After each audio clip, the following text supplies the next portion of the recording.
오늘 발표에서는 특검의 수사 결과를 요약하여 말씀드리겠습니다. 세부적인 내용은 배포된 자료를 참고해 주시기 바랍니다. 먼저 최수근 해병 사망사건의 수사 결과를 말씀드리겠습니다. 특검은 2023년 7월 19일 발생한 최수근 해병 사망사건과 관련해 임성근 당시 해병대 1사단장을 업무상 과실치사상 및 군용법상 명령 위반죄로 구속 기소하였습니다. 여단장과 대대장 2명, 중대장 등 해병대 지휘관 4명은 업무상 과실치사상죄로 불구속 기소하였습니다. 특검은 사망 피해자가 있는 이 사건을 무거운 책임감으로 수사하였고, 임성근 사단장의 무리한 작전 통제 지휘가 사고의 결정적인 원인이 되었다고 판단하였습니다. 당초 이 사건을 발생 직후부터 수사했던 해병대 수사단의 결론과 같습니다. 다만 해병대 하급 간부들의 경우에는 책임을 인정하기 어렵다고 보아 불기소 처분하였습니다. 최수근 해병이 세상을 떠난 지 2년 4개월이 지났습니다. 군 사망 사건의 책임자를 기소하기까지 이례적으로 오랜 시간이 걸린 만큼 그 세월 동안 유족들이 겪었을 고통은 감히 상상하기 어렵습니다. 우리 특검의 수사 결과가 유족들께 조금이나마 위로가 되기를 바라고 국방의 의무를 지다가 순직한 고 최수근 해병의 명복을 진심으로 빕니다. 다음으로 순직 해병 사건에 대한 수사 외압 사건에 대해서 말씀드리겠습니다. 최상병 사건은 수사가 정상적으로 진행되었다면 이미 법원의 결론까지도 났어야 했겠지만, 사건 발생 직후 대통령실과 국방부가 수사 결과에 개입하기 시작하면서 완전히 다른 국면이 펼쳐졌습니다. 특검은 수사를 통해 2023년 7월 31일 대통령 주재 국가안보실 회의에서 윤석열 전 대통령의 경로가 있었다는 사실을 밝혀냈고, 이를 계기로 대통령실과 국방부 관계자들이 사단장을 혐의에서 빼기 위한 조직적인 직권남용 범행을 저지른 사실을 확인했습니다. 또한 원칙에 따라 사건을 처리한 박정훈 해병대 수사단장에 대해 가해진 일련의 보복 조치들도 확인했습니다. 이에 특검은 윤석열 전 대통령, 이종석 전 국방부 장관 등 윤석열 정부의 공직자 12명을 직권남용 권리행사 방해죄 등으로 불구속 기소하였습니다. 수사의 독립성과 공정성을 침해하는 수사 외압 행위는 중대한 권력형 범죄입니다. 이 사건에 대해서는 법원의 엄중한 판단이 필요하다고 생각됩니다. 다음으로 박정훈 대령 항명 사건과 이를 기소했던 국방부 검찰단에 대해서 말씀드리겠습니다. 특검 출발 당시 박정훈 대령은 항명죄 및 상관 명예훼손죄로 재판을 받고 있었습니다. 1심에서 무죄가 선고되었으나 국방부 검찰단은 이에 불복하여 항소하였고, 특검은 사건을 넘겨받았습니다. 특검은 박정훈 대령에 대한 수사 및 공판 기록을 종합적으로 검토한 끝에 박정훈 대령에 대한 공소 제기가 공소권 남용이라고 판단하여 항소를 취하였습니다. 박정훈 대령이 위법 부당한 상부의 지시에 따르지 않자 국방부 검찰단은 집단항명 수괴죄라는 무리한 혐의를 적용하여 박정훈 대령을 입건했고, 체포의 필요성이 없음에도 2차례 체포영장을 청구하여 기각된 뒤에 구속영장까지 청구하는 등 무리한 보복 조치를 감행했습니다. 이러한 보복 조치 역시 대통령과 국방부 장관의 지시에 따른 것이었습니다. 이와 관련하여 특검은 박정훈 대령에 대한 구속영장 청구에 허위의 내용을 기재한 군검사 2명을 허위 공문서 작성 및 행사, 직권남용 감금죄로 기소했습니다. 다음으로 공수처의 수사 외압 의혹 사건에 대해서 말씀드리겠습니다. 공수처는 최상병 사망 관련 수사 외압 사건을 우리 특검이 출범하기 전까지 수사하였던 기관입니다. 그런데 공수처의 수사에 대해서도 외압이 있다는 의혹이 제기되었고, 특검법은 이 부분 의혹을 수사 대상으로 포함했습니다. 특검은 수사 결과 윤석열 전 대통령이 임명한 공수처 부장검사들이 공수처 지휘부를 장악하여 최상병 사건의 수사를 방해한 사실을 확인했습니다. 이러한 수사 방해행위는 결국 신속한 수사와 증거 확보에 지장을 초래하였고, 최상병 관련 사건의 실체적 진실규명을 어렵게 만든 원인이 되었습니다.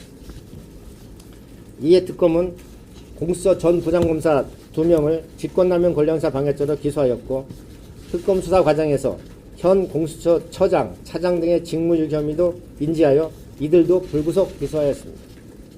특검은 객관적 증거들이 토대로 공수처 전 현직 지휘부의 수사 방해 및 직무유기가 명백히 확인된다는 것을 결론을 냈습니다.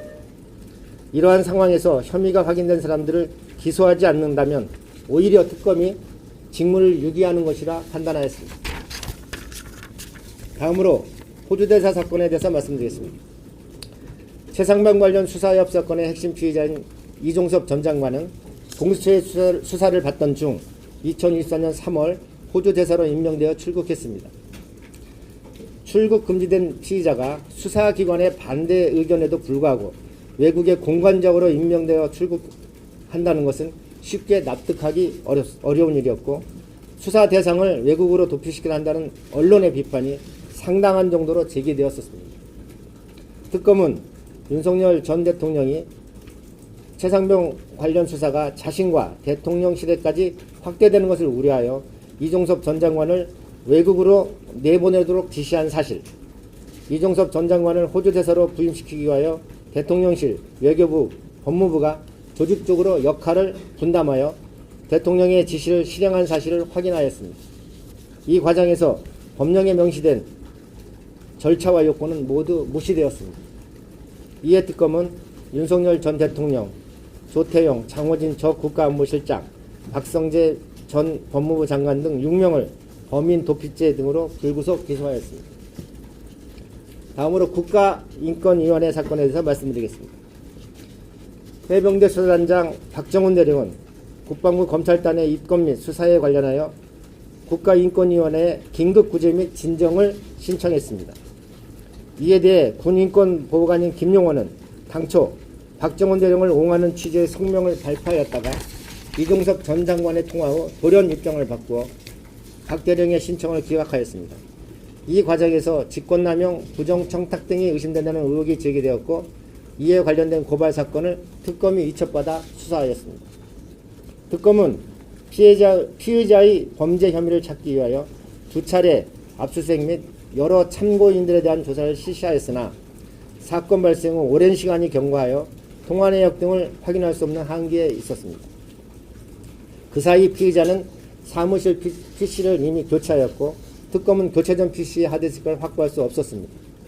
이런 이유로 특검은 피의자가 이종섭 전 장관 등으로부터 부정한 청탁을 받거나 직권을 남용했다고 볼만한 증거를 확인하지 못하여 불기소 결정을 했습니다. 피의자의 직무유기 등 우리 특검의 수사 대상에 해당되지 않는 일부 사건은 국가수사본부에 인계할 예정입니다. 다음으로 금융로비 의혹 사건에 대한 수사 결과를 말씀드리겠습니다. 특검법은 이종호 등이 김건희 등에게 임성근의 구명을 부탁한 불법 로비 의혹을 수사 대상으로 정하고 있습니다. 이 부분은 별도의 사건이 존재하는 것이 아니라 윤석열 전 대통령 등이 최상병 사건 관련 수사와 범행에 이르게 된 동기, 경위를 규명하기 위한 수사 대상입니다. 특검은 특검법에 명시된 구명로비 경로에 국한되지 않고 모든 가능성을 열어두고 수사를 진행했습니다. 2023년 7월부터 8월까지 관련자들의 통화 내역을 분석하여 수사외압 사건 주요 국면에 금융로비에 관여한 정황이 드러난 대상자들에 대해 압수수색을 실시하였고, 광범위한 참고인 조사 등을 통해 새로운 사실을 확인했습니다. 먼저 특검법에 명시된 이종호를 통한 금융로비 의혹의 경우 임성근은 국회에 증인으로 나와 이종호를 모른다고 증언하였고, 임성근과 이종호는 최상병 사건 이전에 서로 모르는 사이였다는 입장을 언론에 수차례 밝혔습니다. 그러나 특검은 수사를 통해 임성근과 이종호가 2022년경부터 술자리를 함께하는 등 상당한 친밀한 관계가 있었다는 사실을 확인하였습니다. 이종호는 멋진 해병이라는 카카오톡 단체 대해방 참여 인물들과 함께 해병대 사단장인 임성근과 친분을 지속적으로 유지했습니다. 특검은 김건희의 최측근인 이종호가 2023년 7월 최상병 사건 직후 멋진 해병 멤버인 송호정의 부탁을 받아 김건희에게 임성근 구명을 부탁했다는 것을 보고 있습니다. 특검은 이 부분 의혹을 수사하는 과정에서 이종호가 증거인멸을 교사하고 이종호 측근이 증거를 인멸한 사실, 이종호, 임성근 및 멋진 해병 단체 대해방 멤버들이 국회에서 허위로 증언한 사실을 확인하였고 이들을 관련 혐의로 기소하였습니다. 또한 특검은 임성근이 개신교 인맥을 이용하여 윤석열 전 대통령에게 구명을 부탁하였을 가능성이 크다고 판단하고 있습니다.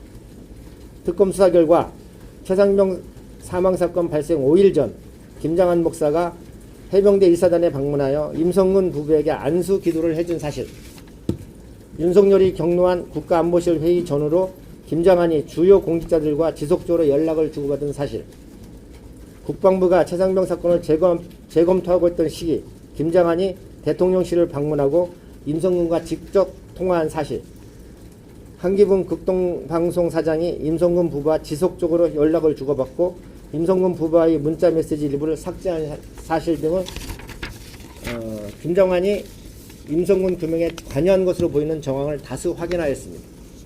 그러나 핵심 인물인 김장한, 한기붕이 특검의 소환 자세를 거부하고 법원의 공판 전 증인신문 기례에도 불출석하고 있는 상황입니다. 따라서 이 부분 구명 노비 의혹은 향후 피고인 윤석열 등의 직권남용 사건 공판 과정에서 증인신문을 통해 수사 외압 동기와 배경이 규명되도록 할 예정입니다. 마지막으로 기타 사건의 처리와 관련해서 말씀드리겠습니다. 특검은 경북경찰청 관계자들이 직무유기 및 수사 정보 누설 등 사건, 이종호의 변호사법 위반 사건 등을 국가수사본부에 인계할 예정입니다.